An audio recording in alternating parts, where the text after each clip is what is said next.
Заврши истрагата за спорната приватизација на Поштенска банка. Стокмен е во обвинение случајот кој Катица Јанева како шефица на СЈО се обиде, но не успеа да го затвори со спогодби, исплата на штети без да се оди во затвор. За 10 дена обвинението ќе се најде во кривичниот суд, потврдува за телевизија 24 обвинителот Бурим Рустеми. Дали сите осомничени ќе станат обвинети и ќе им се суди е неизвестно, бидејќи по новиот закон за јавно обвинителство бомбите не се повеќе докази, што остава можност некој да се спаси од прогон.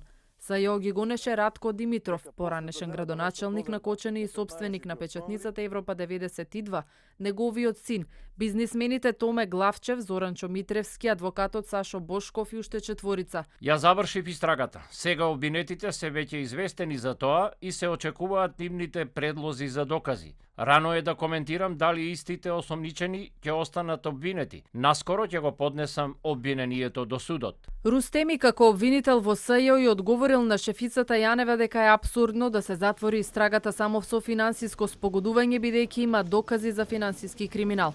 Овој предлог Јанева го дала и на обвинителката Лиле Стефанова во Империја, на истиот состанок во СЈО. По апсењето на Јанева, Рустеми ги продолжи истражните действија со одобрение на Вилма Русковска и државниот обвинител Љубомир Јовески.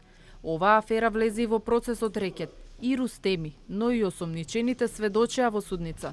Собственикот на гевгелиската конфекција Ноел Томе Главчев сведочеше дека Боки 13 не му барал пари за Поштенска банка за да се рекламира кај него. На крај се спогодиле за 100.000 евра рекламирање во 1 ТВ. Адвокатот Бошков тврдеше дека Боки 13 му барал 2 милиона евра за да заврши работа за Поштенска банка.